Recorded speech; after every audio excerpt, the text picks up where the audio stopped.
You've probably heard that Little House on the Prairie is too slow for today's kids, that they'll never sit through a show from the 1970s.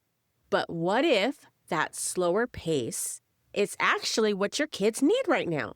What if a show about pioneer life could help them focus for longer than 3 minutes and give you something real to talk about together? I haven't watched it myself, so today I'm doing something different. I brought in Ashton from Miracles in the Madness, someone who grew up with this show and whose relationship with her mom was actually shaped by it. You're going to hear why they both cried watching it together and why that moment mattered. You'll hear what age works best to start, how the show handles really tough topics like racism and abuse without going overboard, and why that 90-minute pilot episode is actually worth sitting through. Welcome to Wholesome TV Picks, the only podcast where every recommendation comes from 35 plus years of watching wholesome TV your family can actually trust. If you want clean, uplifting content for family movie night without the 45 minutes of scrolling through Netflix, I'm here to help. So let's get into it. Welcome, Ashton. Thank you for joining me today. Thanks for having me, Jennifer. I am so excited to be here to chat with you about this today. Can you give a brief overview of what Little House on the Prairie is about and what makes it a great show for viewers? So if you're kind of a nerd like me, and there is a book about a movie or a TV show, this is definitely one of those opportunities to read the book first if you like that. It's based off of the stories compiled in Laura Ingalls Wilder's series of books based on Little House in the Big Woods, I think. Yes. It is a show from the 70s, 80s. Personally, I think you could watch this show at any age. I probably started watching this show when I was 4 or 5. I think the storytelling is so rich that a 6 or 7-year-old shouldn't have any problem following along. And you get to spend 10 years with them if you watch every season. I will admit it's a little slow when you get started because it's got a lot of characters. It's got a lot of build up to establish the story and get you to really buy into the characters. Back in the day, a pilot episode often would be like movie length because it was setting up the scene and the characters and et cetera, et cetera.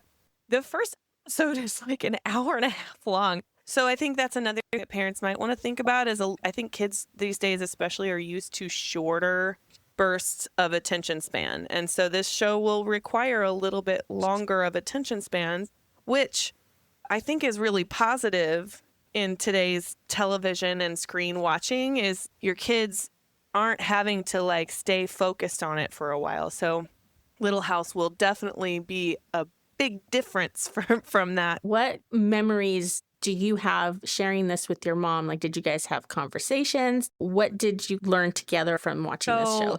There were so many times that I remember my mom and I just sitting there, she was watching it for the second time, but she started crying at certain scenes. And I would be crying at some scenes as a kid, relating with Laura, what she was going through and things like that. And so it absolutely opened up conversations for me and my mom.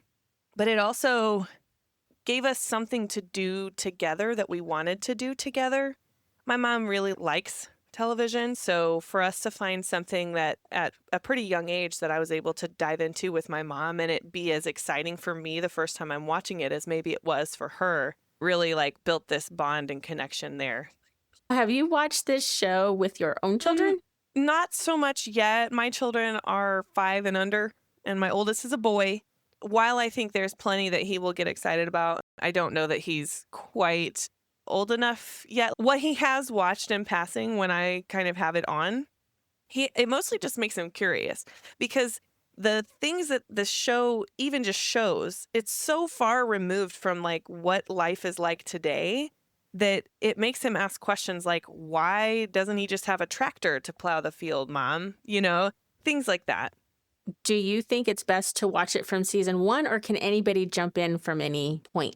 You almost have to start at season 1 to really buy into the characters in the story because it's so much about telling you where they're coming from.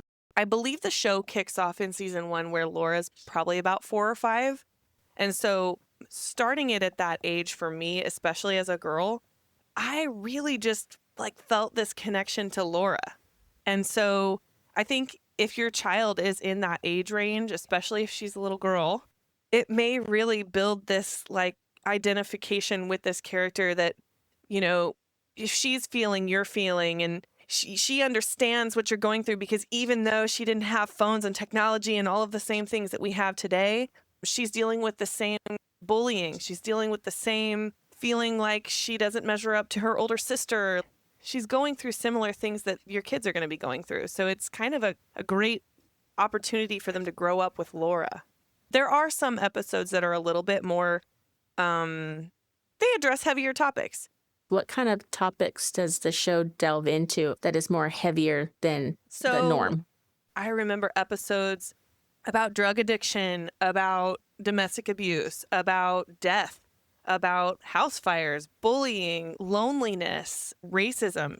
I hits that several times. Like, one of the things that I really love about it is that it's not afraid to touch on a heavier topic, but it does it in such a beautiful way so that it's not too much, but it's enough to start a conversation. And it's more than just the happy-go-lucky, everything ends happy all the time kind of storylines. So I think today we really struggle because either we don't show anything or we show too much. And so it puts our kids in this middle ground where it's like, okay, so life is really black and white, but it's not. And so for them, if we're shielding them from this and they get to watch this, they start to grow up thinking that everything is good all the time.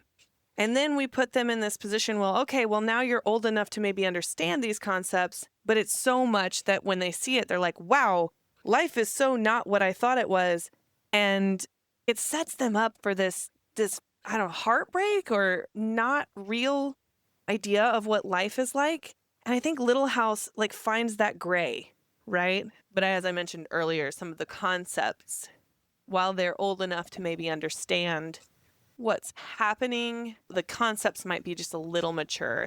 So it's heavy. You may have to have a conversation with them before, after, or during, but it's not so heavy that it feels like we shouldn't let them watch it.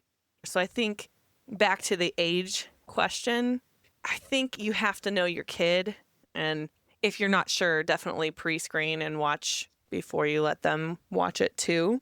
I love it. The show does have depth and substance to it. I love that it deals on such heavy topics. I'm glad to hear that it does have that middle ground. A friend of mine said the same thing, where a certain episode, she says her children aren't ready to watch yet, but she does plan on showing it to them at some time. What value do you think this show would have for families today that have never seen it before and are ready to invest in watching this? So, first of all, one thing that I love about the show is there's no technology. Like, they're excited about this old phone that doesn't even, like a receiver.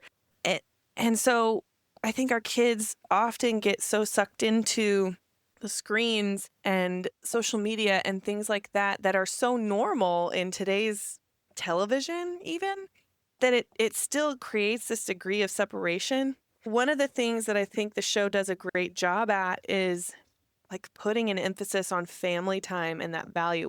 I think it also really shows an emphasis on like the value of hard work and passion and love and connection. And like I said, it doesn't stray away from those tough topics. And it kind of, I think, really emphasizes how you can take that family connection, that love, that compassion, and how if we had more of that in today's society, more of that connection, it would solve so many of these heavy topics that it does cover. So well spoken. Thank you so much for that.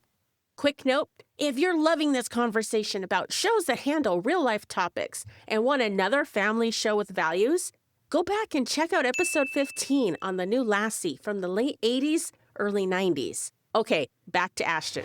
Do you think your mom wanted to watch it with you for the connection, or was it something that your mom just loved so much that she just had to share it and pass it on to you? I don't know. I think it probably is a combination of all of those things. It definitely started something for my mom and I, where now if one of us watches a show that we really love, we share it with each other. I think she really shared it with me because she wanted to share this thing that meant so much to her growing up. because I guarantee you my mom really, really bonded with Laura in the same way that I felt this bond with Laura. And I think that's incredible because it transcends time. I was not living the same lifestyle Laura was. I had running water and plumbing and electricity, but I still got made fun of for my clothes, my family's lifestyle, or whatever, like kids still experience these things today. It just maybe looks like a little different. Wow. Well, thanks for sharing such personal story. So before we wrap up, please share a little bit about what your podcast is about. Miracles in the Madness is a podcast meant to encourage, support, and uplift busy Christian mamas. I talk about everything from how to work through that rough day with your kids to, hey, here's a lesson I learned recently in my Bible that I think could apply to your life and help you out the way it helped me out. And I'm coming at you as somebody who's going through it with you. And if you're at that phase in your parenting where you need a little extra encouragement, go check out Ashton's podcast. Next week, I'm covering a 1991 adventure set during the Alaskan Gold Rush with scenery that'll take your breath away. The kind of film your kids will remember years later. It's a story about what happens when a wild creature has to decide if humans are worth trusting. Based on a classic American novel, filmed on location with real animals, back when Disney made great family movies. Don't miss it. Remember, your values matter and your TV should too. Until then, happy watching, take care, and I'll catch you next week.